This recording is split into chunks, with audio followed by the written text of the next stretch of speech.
여러분 안녕하십니까. 12월 14일 목요일 넘치는 우리 교회 매일 묵상 시작하도록 하겠습니다. 오늘 본문 말씀은 욥기 36장 26절부터 37장 24절까지 말씀입니다.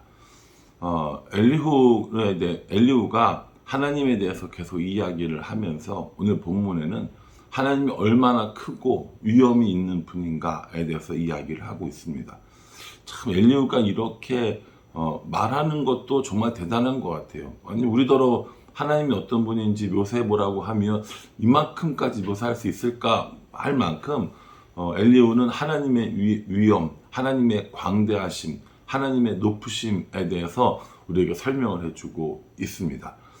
물론 이게 이제 엘리후가 경험한 하나님이 아니라 자신의 생각을 이야기한 하나님인 것이죠. 하나님은 이런 분이야, 이런 분일 것 같아, 이런 뉘앙스거든요. 왜냐하면 엘리후가 이런 모든 것들을 경험해 본 건 아니거든요. 그러니까 본인이 느끼는 하나님은 이런 분, 그리고 본인이 알고 있는 하나님은 이런 분이야 라고 이야기를 해 주는 것이죠. 사실 우리도 그렇습니다. 우리가 직관적으로 하나님을 알 수 있는 방법들도 전혀 없진 않죠. 일반 은총에 의해서 자연이나 어떤 세상의 질서들이나 이런 것들을 통해서 하나님이 계시는구나 라는 것을 알 수 있는 부분도 분명히 있습니다. 그런데 하나님께서 우리에게 하나님 알려주시는 방법으로는 그 성경을 주셨죠. 그래서 말씀 속에서 알아가는 하나님이 가장 정확한 겁니다. 이 엘리후는 지금 하나님에 대해서 표현을 했지만 그 하나님을 정확히 알지 못했어요. 이제 그걸 이제 한번 설명해 드리려고 합니다. 오늘 이 엘리후가 쭉 이야기를 하는데 하나님의 위엄, 하나님의 광대하심, 하나님의 높으심을 이야기하고 나서 뭐라고 얘기했냐면 15절부터 18절까지 네가 그걸 알아? 이렇게 얘기합니다. 이제 그걸 이제 여기 표현들 하자면 그대는 아느냐? 라고 이렇게 얘기하는 거죠. 15절 보십시오. 하나님이 이런 것들에게 명하셔서 그 구름의 번개로 번쩍거리게 하시는 것을 그대가 아느냐? 이렇게 얘기하거든요. 그러니까 하나님의 이런 그 위엄들, 하나님의 능력들을 그걸 당신이 압니까? 라고 물어보는 겁니다. 16절도 마찬가지입니다. 그대는 겹겹이 쌓인 구름과 완전한 지식의 경이로움을 아느냐? 라고 이야기합니다. 그런 거 압니까? 라고 물어보는 거죠. 여러분들은 아십니까? 예. 여러분들은 아세요? 여러분들은 번개가 번쩍번쩍 하는 거, 구름이 겹겹이 쌓여있는 그런 것들을 혹시 아시나요? 완전한 지식을 가지고 있으세요? 17절에요. 땅이 고요할 때 남풍으로 말미암아 그대의 의복이 따뜻한 까닭을 그대가 아느냐? 라고 물어봅니다. 저는 모르겠습니다. 저는 모르겠어요. 근데 이 엘리후의 이야기를 들어보면 그런 것 같지 않아요? 너는 모르지, 난 알아. 하나님은 이런 분이야. 라고 이야기를 하는 거죠. 엘리후도 모를 수 있어요. 엘리후도 모를 수 있는데, 어쨌든 욥을 향해서 너는 하나님에 대해서 다 모르면서 어떻게 그렇게 할 수가 있어? 어떻게 그런 말 할 수 있어? 이 얘기인 거거든요. 그러니까 그대가 아느냐라고 하는 이 말은 하나님이 얼마나 높으신 분인지, 하나님이 얼마나 위대하신 분인지, 하나님이 얼마나 능력이 많으신 분인지 너 알아? 그거 이야기하는 거라고요. 욥도 모르고요. 엘리후 자신도 모르고 심지어는 아무도 아는 사람이 없다라는 것을 이야기하고 있는 것입니다. 20절 말씀을 한번 보실래요? 내가 말하고 싶은 것을 어찌 그에게 구할 수 있으랴. 내가 말하고 싶은 것을, 사람이 말하고 싶은 것을 어찌 그에게 구할 수 있으랴. 하나님께 어떻게 이야기할 수 있느냐라고 얘기합니다. 저는 이 부분을 읽으면서 엘리후가 하나님에 대해서 오해하고 있는 것이 있었네. 엘리후가 하나님을 잘못 알고 있는 것이 있었네. 라는 생각을 하게 되었습니다.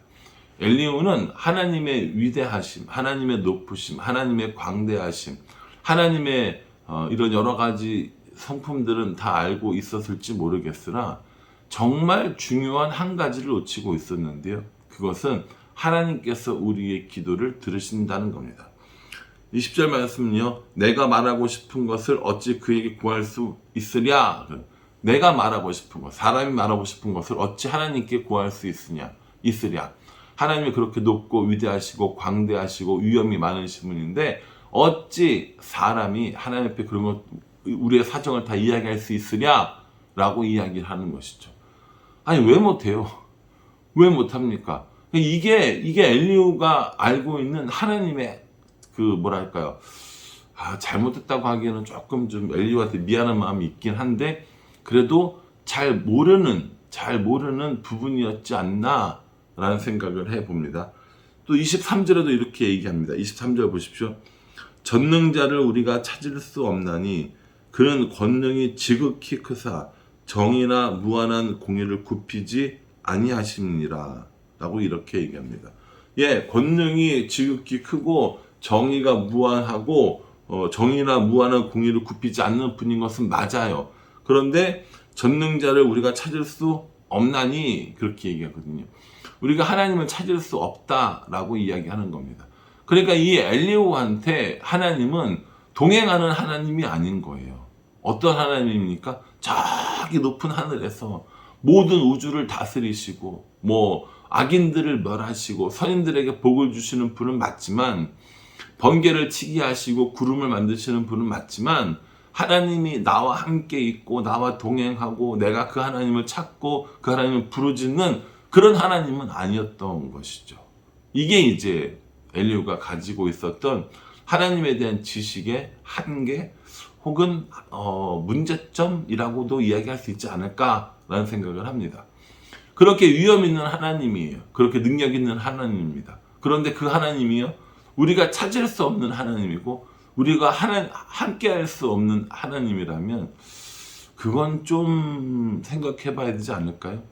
그렇다면 엘리후는 하나님을 어째서 믿고 있었던 걸까요? 저는 이런 생각을 한번 해봤습니다. 하나님이 위엄 있고 능력 있고 권능 있고 모든 것들 다스리고 그 하나님이 우주의 하나님, 다스리시는 하나님이 아니라 나의 하나님이 되어야죠. 나의 하나님이 되고 내가 그 하나님과 함께 있어야 되는 거 아닙니까? 그래야 하나님과 우리가 서로 교제하며 동행하며 살아가는 거 아니겠냐는 거죠.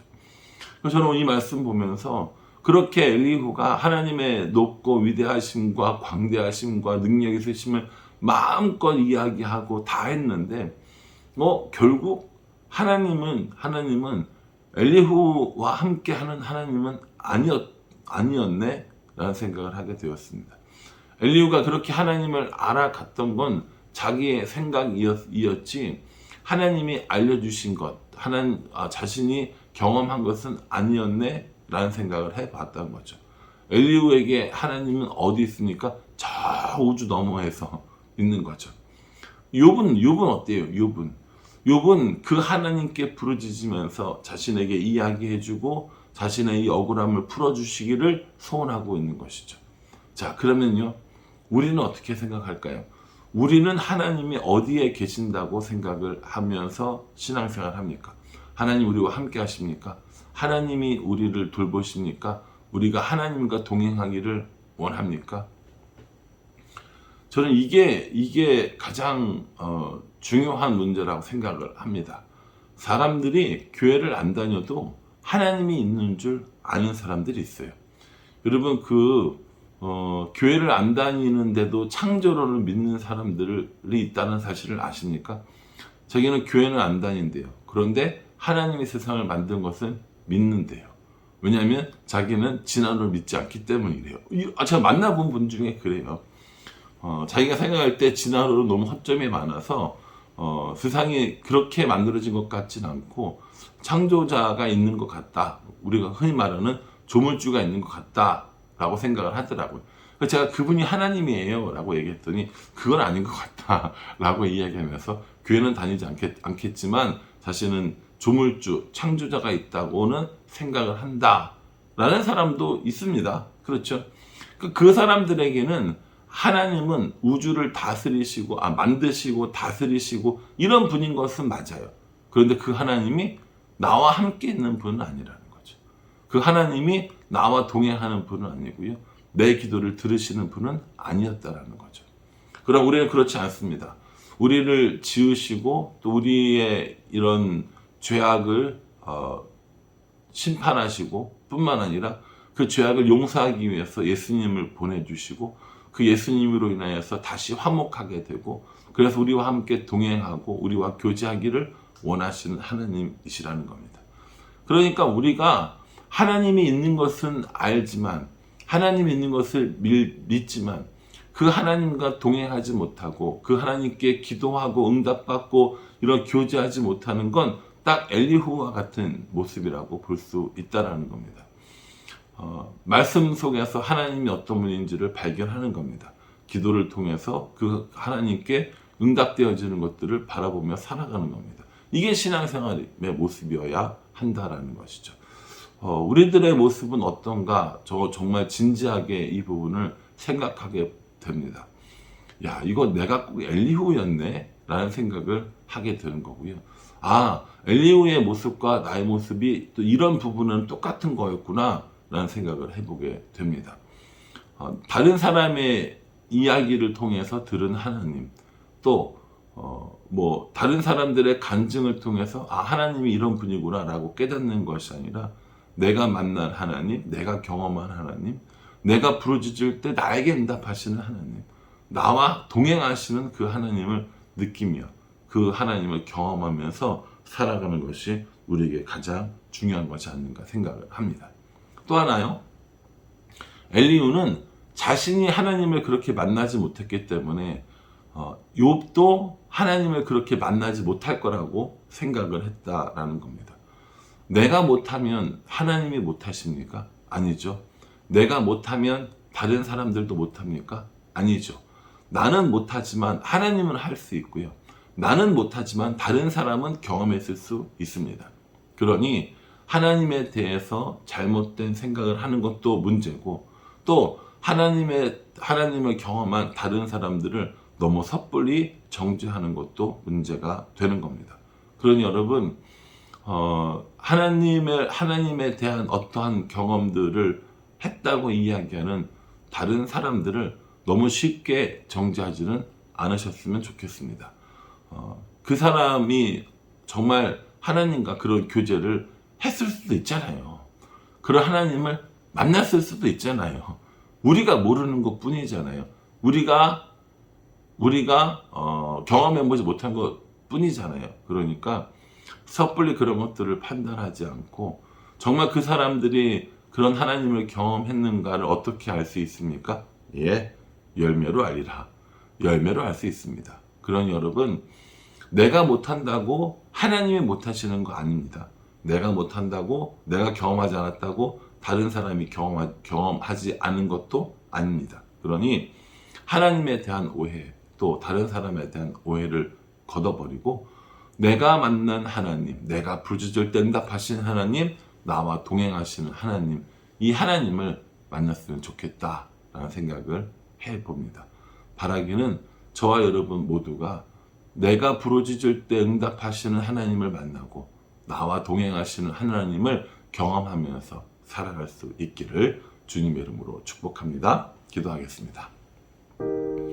하나님, 엘리후는 하나님이 이러이러한 분이라는 것을 알고 있었지만 나의 기도를 들으시고 나와 동행하시는 하나님을 알지 못했습니다. 우리는 말씀을 통하여서 하나님이 우리를 위하여 예수 그리스도를 보내주신 것과 또 예수님의 그 십자가의 보혈로 하나님과 화목해 되었음을 알고 있습니다. 그러니 그 하나님과 날마다 동행하며 그 하나님께 부르짖으며 또 응답받으며 그렇게 살아갈 수 있도록 우리 인도하여 주시옵소서. 예수님의 이름으로 기도합니다. 아멘. 엘리후처럼 그렇게 우리의 기도도 듣지 않는 하나님 아니십니다. 엘리후 생각처럼 높은 곳에서 우리를 바라만 보시는 하나님도 아니십니다. 우리와 교제하기 원하시고 우리와 동행하기 원하시는 하나님이니까 그 하나님과 오늘도 살아갈 수 있기를 간절한 마음으로 기도하겠습니다. 감사합니다.